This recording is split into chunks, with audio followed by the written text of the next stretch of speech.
Whispers Through Time. 1. A night like any other. Snow drifted lazily down the streets of Everpine, settling on rooftops and twinkling Christmas lights.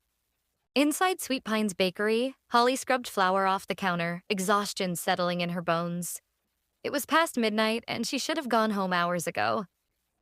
Instead, she stared out the window at the quiet town square, feeling that same restless ache in her chest.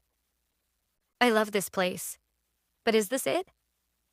Miles away in Seattle, Ethan sighed as he leaned back in his desk chair, his fingers digging into his temples. Another late night at work. Another deadline. He had designed hundreds of buildings, yet none of them felt like they meant anything. It was Christmas season, but he barely noticed. Too tired to care, he stumbled into bed without even changing his clothes. So did Holly. And the moment they closed their eyes, everything changed. 2. The panic. Holly woke up to the sound of an alarm. But it wasn't her soft chiming ringtone. It was loud. Angry. Her eyes snapped open. The room was wrong. The bed was huge. The walls were sleek and gray. And then she moved her hand. Stopped. Stared. It was big. Her stomach clenched as she sat up, breathing hard. These weren't her hands. This wasn't her body. She jumped up, too fast, and stumbled into a mirror. And what she saw made her world collapse. A man stared back at her. Tall, messy dark hair. Not her. Oh my God, her voice, not her voice. She let out a choked gasp, pressing her hands, his hands, against her face. This had to be a dream. A nightmare. Her breathing got faster. Too fast. The walls felt like they were closing in. No, this isn't happening, she whispered, gripping the edges of the counter. Then the phone rang. She stared at it. Ethan's name flashed on the screen. Her own name. She swallowed hard and picked up. A deep voice, shaky, panicked, came through the line. Who the hell are you? 3, freaking out.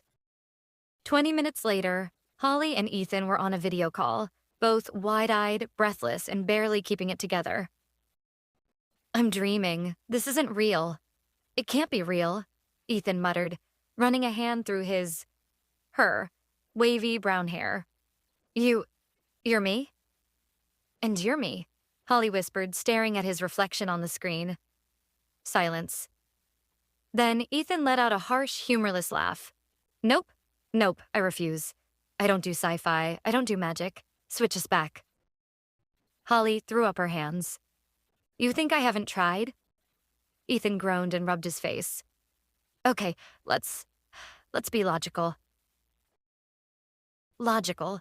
I woke up as a man in a random apartment wearing clothes I don't recognize.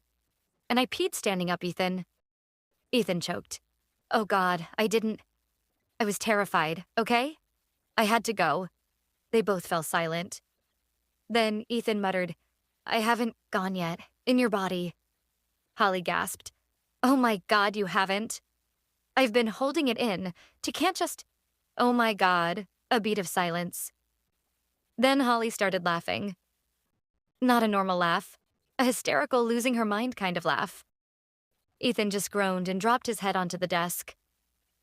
This was a disaster. 4. Surviving the day. They had no choice but to live each other's lives.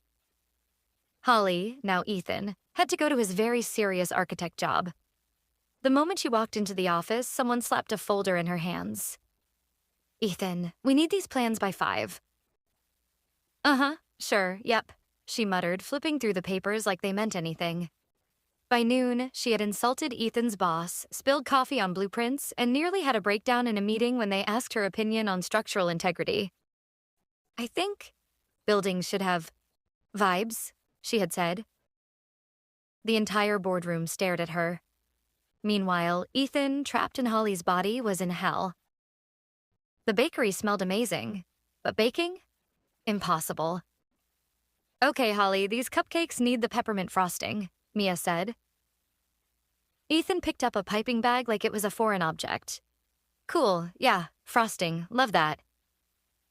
The moment he squeezed, frosting exploded everywhere. Mia gasped. The cat jumped off the counter in terror. Mia grabbed his wrist. Holly, you've been baking since you were 6. What is wrong with you? Ethan swallowed. Amnesia? Mia squinted. You've got Christmas amnesia? Super rare. Very tragic. Happens, once a year? 5. The realization. That night, both of them collapsed into bed. And then, something even stranger happened. They dreamed. But they weren't normal dreams. They were memories. Holly saw a little boy, sitting alone on Christmas Eve, his parents arguing in the background.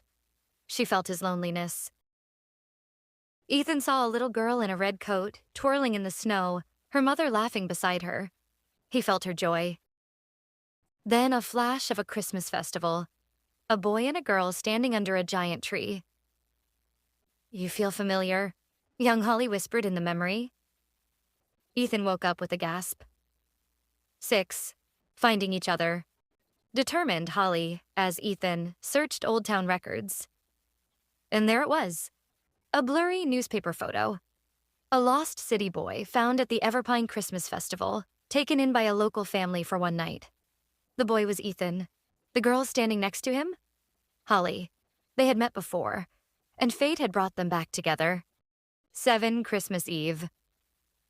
On Christmas Eve, Ethan, as Holly, stood under the town's Christmas tree, heart pounding. Holly, as Ethan, rushed to Everpine. As the clock struck midnight, the wind picked up. The lights flickered, snow whirled around them, and suddenly, they were back in their own bodies.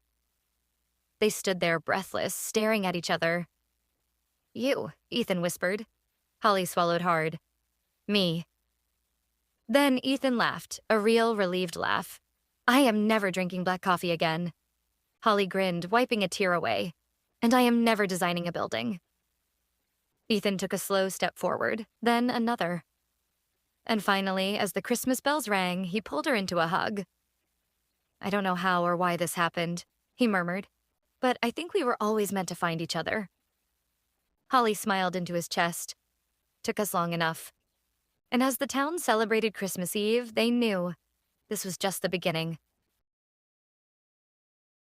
Hope you enjoyed, and thanks for listening.